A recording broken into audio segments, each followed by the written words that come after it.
আসসালামু আলাইকুম। কেমন আছেন সবাই? আশা করি সবাই ভালো আছেন। আমরা গত ভিডিওতে ডিসকাস করেছিলাম বা আলোচনা করেছিলাম হচ্ছে এয়ারপোর্ট কোড বা আইকিউ কোড নিয়ে। তা হচ্ছে আমরা এয়ারপোর্ট কোডগুলো সম্পর্কে জেনেছিলাম, যেমন হচ্ছে ঢাকা ডিএসি, আমি যদি হচ্ছে দুবাই ধরি ডিএক্সবি। এগুলো হচ্ছে কি ছিল আমাদের এয়ারপোর্ট কোড। তা আমরা এরপরে দেখব হচ্ছে আইটা কোড। এখন আইটা কি? আইটা হচ্ছে ইন্টারন্যাশনাল এয়ার ট্রান্সপোর্টেশন আইটা। তো এদের কাজ কি? এদের কাজ হচ্ছে সারা মানে সিটগুলো, আমাদের যে বিমানের যত সিট থাকে এইগুলো নিয়ে তারা কাজ করে। এগুলো কোথায় সেল করতে হবে, কোন ধরনের ক্লায়েন্টের কাছে সেল করতে হবে। আমি যদি হচ্ছে আমি একটা কি করব হচ্ছে এয়ার টিকেটিং একটা অফিস করব। তা এয়ার টিকেটিং একটা অফিস করতে গেলে আমাকে আইটা থেকে মেম্বারশিপ নিতে হবে। তাহলে আমি যে আইটার যে ফ্যাসিলিটিগুলো আছে এগুলো পেয়ে থাকবো। তো এই আইটা সারা পৃথিবীতে যে আইটা যে ফ্লাইটগুলো বা সিট ম্যানেজমেন্ট করে, তো এই সিট ম্যানেজমেন্ট গুলোর একটা কোড থাকে। যেমন হচ্ছে আমি যদি ধরি সিঙ্গাপুর হচ্ছে এসকিউ, এয়ার কানাডা হচ্ছে এসি। এরকম প্রতিটা এয়ারলাইন্সের জন্য একটা করে 2 ডিজিটের কি কোড আছে, আইটা কোড আছে। আইটা মিনস ইন্টারন্যাশনাল এয়ার ট্রান্সপোর্টেশন। আচ্ছা, এরপরে আমরা আসবো আসলে এয়ারপোর্ট ইন্ডাস্ট্রিটা কয় ভাগে ভাগ করা হয়। এয়ারপোর্ট ইন্ডাস্ট্রিটাকে মূলত 2 ভাগে ভাগ করা হয়, একটা হচ্ছে মিলিটারি আর একটা হচ্ছে সিভিল। Military and civil.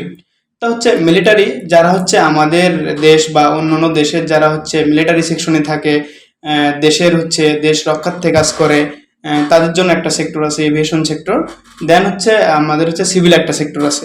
তো এভিয়েশন যারা হচ্ছে আমাদের দেশকে বাঁচানোর জন্য বা আমাদের দেশের হয়ে কাজ করে, তারা এই মিলিটারি সেকশনটাতে কাজ করে। মিলিটারি যে এভিয়েশন সেক্টর আছে সেই সেক্টরটা নিয়ে তারা কাজ করে। আর যেটা হচ্ছে সিভিল, সেটা হচ্ছে জনসাধারণের জন্য। সিভিলটাকে আবার হচ্ছে 2 ভাগে ভাগ করা হয়। একটা হচ্ছে ইন্টারন্যাশনাল। ইন্টারন্যাশনাল মিনস আমি বাংলাদেশ থেকে ইন্ডিয়া যাব, বাংলাদেশ থেকে আমি আমেরিকা যাব, বাংলাদেশ থেকে দুবাই যাব। তা এই যে একটা দেশ থেকে আরেকটা দেশে আমরা যে যাইতেছি, এই জিনিসটা হচ্ছে ইন্টারন্যাশনাল ফ্লাইট। তা হচ্ছে আমরা ইন্টারন্যাশনাল ফ্লাইট আর একটা কি বলেছিলাম, ডোমেস্টিক। International and domestic. তাহলে সিভিলকে 2 ভাগে ভাগ করা হয়, একটা হচ্ছে ইন্টারন্যাশনাল, একটা হচ্ছে ইন্টারন্যাশনাল আর একটা হচ্ছে ডোমেস্টিক। ডোমেস্টিকটা কি? যেগুলো হচ্ছে অভ্যন্তরীণ ফ্লাইট পরিচালনা করে। যেমন হচ্ছে আমার যদি বাংলাদেশের কথা আমরা আলোচনা করি, বাংলাদেশে যে আমাদের এয়ারপোর্টগুলো আছে হচ্ছে আমার ঢাকা, চট্টগ্রাম, ঢাকা, কক্সবাজার, ঢাকা, বরিশাল, ঢাকা। এগুলো হচ্ছে অভ্যন্তরীণ ফ্লাইট। এই যে অভ্যন্তরীণ ফ্লাইটগুলো আছে এইগুলোকে বলা হচ্ছে ডোমেস্টিক। তাহলে হচ্ছে আমরা সিভিলকে 2 ভাগে ভাগ করলাম, একটা হচ্ছে ইন্টারন্যাশনাল, একটা হচ্ছে ডোমেস্টিক। এয়ারলাইন্স, এই সারা পৃথিবীতে যে এয়ারলাইন্স গুলো চলতেছে বা হচ্ছে এই সিস্টেমগুলো রান আছে, এইগুলো হচ্ছে পরিচালনা করার জন্য ফা এফ ডাবল এ ফা। এই ফা হচ্ছে এই সারা বিশ্বের যে এয়ারক্রাফট গুলো ম্যানুফ্যাকচারিং হইতেছে, এয়ারক্রাফট গুলো চলতেছে, এগুলো যে একটা রেগুলেশন বডিস আছে, এগুলো নিয়ে এই ফা ইন্টারন্যাশনাল একটা অ্যাসোসিয়েশন কাজ করে। ফা হচ্ছে ফেডারেল এভিয়েশন অ্যাডমিনিস্ট্রেশন। ফা হচ্ছে ফেডারেল এভিয়েশন অ্যাডমিনিস্ট্রেশন। তারা এই প্রশাসনিক বিষয়গুলো নিয়ে কাজ করে। লাইক আমার একটা দেশের সিঙ্গাপুর, আমি যদি সিঙ্গাপুরের কথা বলি, সিঙ্গাপুরের একটা হচ্ছে বিমান বা এয়ারক্রাফট, এটা নষ্ট হয়ে গেছে। এটাকে কি করতে হবে? পুনরায় এটাকে ম্যানুফ্যাকচারিং অর্থাৎ পুনরায় এটাকে হচ্ছে রিপেয়ার করতে হবে। তো এই রিপেয়ার গুলো হচ্ছে করে থাকে ফা। সারা বিশ্বের যত বিমান রিপেয়ারিং করানো হয় এগুলো হচ্ছে ফার মাধ্যমে কোনো না কোনো ভাবে ইনক্লুডিং থাকে। আচ্ছা, এরপরে আমরা আলোচনা করব এয়ারপোর্ট সার্ভিস অ্যান্ড রোড। এয়ারপোর্টের কি সার্ভিসগুলো কিভাবে হয় বা রোডগুলো কিভাবে ম্যাপিং সিস্টেম হয়, এই যে আমরা এই জিনিসগুলো আছে। Airport service and road, airport service and রোডকে আবার হচ্ছে 2 ভাগে ভাগ করা হয়েছে। এয়ারপোর্ট সার্ভিস অ্যান্ড রোডকে 2 ভাগে ভাগ করা হয়েছে। তা এটা কি কি হইতে পারে? একটা হচ্ছে শিডিউল ফ্লাইট। আমাদের প্রতিটা এয়ারপোর্ট, ইন্টারন্যাশনাল যে এয়ারপোর্টগুলো আছে এগুলো অনেক ব্যস্ততা থাকে, এগুলোতে প্রচুর ব্যস্ততা। কোনটার পরে কোন ফ্লাইট যাবে, কোনটার পরে কোন ফ্লাইট ল্যান্ডিং করবে, কোনটা টেক অফ করবে, এইগুলো নিয়ে অনেক বিজি শিডিউল থাকে। তা এটা হচ্ছে একটা বিজি শিডিউল।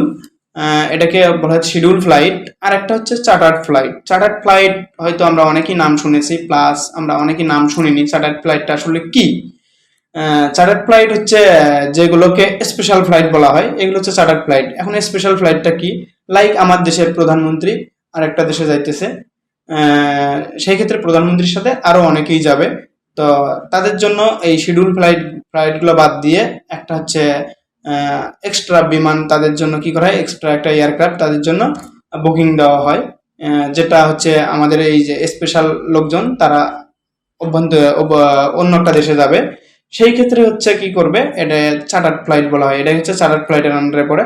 তো এই চার্টার্ড ফ্লাইটগুলো যখন হচ্ছে আমার রানওয়েতে যাবে, তখন কি হবে, এই চার্টার্ড ফ্লাইটগুলো যখন রানওয়ে যাবে তখন আমাদের হচ্ছে যে এয়ারপোর্ট অথরিটি আছে, তারা হচ্ছে কমিউনিকেশন করবে, যারা হচ্ছে এয়ার ট্রাফিক কন্ট্রোলে থাকে তাদের সাথে কন্ট্যাক্ট করার পরে বলবে যে এই ফ্লাইটটা আমার শিডিউল ফ্লাইটের বাইরেও এই ফ্লাইটটাকে যেন তারা আলাদা একটা ফ্যাসিলিটি দেয় এবং রোড রানওয়েটা তাদের ক্লিয়ার করে, তাতে যারা টেক অফ করতে পারে। এবং টেক অফ হওয়ার পরই তারা হচ্ছে কি করে, ওই পাইলট আবার হচ্ছে যেখানে ল্যান্ড করবে সেখানে আগে থেকে বলে রাখে যে আমাদের স্পেশাল লোক আসতেছে, এই টাইমে আমাদের ফ্লাইটটা এই এয়ারপোর্টে ল্যান্ড করবে, দেন হচ্ছে আমাদের যেন রানওয়েটা ক্লিয়ার থাকে। তখন ওই টাইমিং অনুযায়ী তাদের শিডিউল ফ্লাইটগুলো বাদ দিয়ে তারা এই চার্টার্ড ফ্লাইটকে নামানোর জন্য একটা ব্যবস্থা করে। এটা হচ্ছে চার্টার্ড ফ্লাইট। তাহলে হচ্ছে দুইটা আমরা দুইটা সিস্টেম বললাম, একটা হচ্ছে আমার শিডিউল ফ্লাইট, একটা হচ্ছে চার্টার্ড ফ্লাইট। শিডিউল ফ্লাইট হচ্ছে আমরা জনসাধারণ, আমাদের মতো যারা জনসাধারণ আছে পাবলিকের জন্য, আর চার্টার্ড ফ্লাইট হচ্ছে যারা স্পেশাল লোকজন তাদের জন্য হচ্ছে চার্টার্ড ফ্লাইট। আচ্ছা, আমরা এরপরে হচ্ছে এয়ারপোর্টের যে জার্নিটা আছে, টাইপ অফ এয়ারপোর্ট জার্নি। আমরা এয়ারপোর্ট জার্নিটাকে আসলে দুই ভাগে ভাগ করি। একটা হচ্ছে ডিরেক্ট ফ্লাইট আর একটা হচ্ছে কানেক্টিং ফ্লাইট। তা ডিরেক্ট ফ্লাইট অ্যান্ড কানেক্টিং ফ্লাইটের মধ্যে পার্থক্য কি, এই বিষয়টা নিয়ে যদি আমি একটু কথা বলি, তাহলে হচ্ছে ডিরেক্ট ফ্লাইটটা হচ্ছে আপনার যেমন আমি ঢাকা থেকে দুবাই যাব, সেই ক্ষেত্রে আমার ঢাকা থেকে আমি যখন টেক অফ করবো এটা ডাইরেক্ট দুবাই যা ল্যান্ড করবে, এটাকে বলা হয় ডিরেক্ট ফ্লাইট। ঢাকা দেন হচ্ছে দুবাই, এটা হচ্ছে ডিরেক্ট ঢাকা থেকে দুবাই যাবে, এটা হচ্ছে আমার হচ্ছে এটাকে কি বলে, ডিরেক্ট ফ্লাইট। আর যদি আমি কানেক্টিং ফ্লাইট বলি, তাহলে ফ্লাইট হচ্ছে দুই প্রকার, ডিরেক্ট ফ্লাইট একটা হচ্ছে কানেক্টিং ফ্লাইট। তাহলে যদি আমি কানেক্টিং ফ্লাইটের কথা বলি, কানেক্টিং ফ্লাইট হচ্ছে যেমন আমি দুবাই যাব, দুবাই গেলে আমার যে ঢাকা থেকে আমি যে প্লেনটাতে টেক অফ করব, এই প্লেনটা লাইক ঢাকা থেকে শারজা গেল, শারজা থেকে দুবাই, ঢাকা থেকে শারজা গেল, শারজা থেকে দুবাই, বা হচ্ছে আমার ঢাকা থেকে মালয়েশিয়া গেল, মালয়েশিয়া থেকে দুবাই। মানে এই যে আমার যে একটা এক জায়গা থেকে আরেক জায়গায় যাইতেছে, ওখানে কিছুক্ষণ ওয়েট করা লাগতেছে, হয়তো কারো একদিন, কারো 2 ঘন্টা, কারো 5 ঘন্টা, কারো 3 ঘন্টা, এভাবে ওখানে ওয়েট করতে হয়। দেন আমার আরেকটা ফ্লাইটে করে সব লেগেজ বোর্ডিং সব আবার চেকিং করে দেন আরেকটা ফ্লাইটে উঠে আমাকে আবার আমার গন্তব্যে চলে যেতে হয়, এগুলোকে বলা হয় কানেক্টিং ফ্লাইট। তো direct flight and connecting flight আমরা কেন নেব, এই ক্ষেত্রে প্রাইস কিছুটা ভেরি করে। যেমন হচ্ছে আমি যদি ডিরেক্ট ফ্লাইটে যাই হয়তো আমার একটু প্রাইসটা বেশি পড়তেছে, আমি যদি কানেক্টিং ফ্লাইটে যাই সেক্ষেত্রে আমার একটু প্রাইসটা কম পড়তেছে। তো এইটা মানে ডিরেক্ট ফ্লাইট আর কানেক্টিং ফ্লাইট, যদি আমরা যখন ইন্টারন্যাশনাল ফ্লাইটগুলো করব তখন অবশ্যই অধিকাংশ সময় কানেক্টিং ফ্লাইট থাকে। তো ডিরেক্ট ফ্লাইটও কিছু থাকে, সেগুলো একটু প্রাইস বেশি থাকে। ঠিক আছে, আজকের মতো এটুকুই। আমরা এরপরে নতুন ভিডিও নিয়ে আসব। যদি আপনার মনে হয় না আপনার এই ইনফরমেশনগুলো আপনার জানা দরকার, তাহলে অবশ্যই আমার চ্যানেলটা সাবস্ক্রাইব করে আমাদের সাথে থাকবেন এবং পরবর্তীতে নতুন ভিডিও আসার সাথে সাথে এটা যেন আপনার কাছে নোটিফিকেশন যায় এবং সেই ভিডিওটা আপনি দেখতে পারেন। ওকে, আসসালামু আলাইকুম, ভালো থাকবেন সবাই।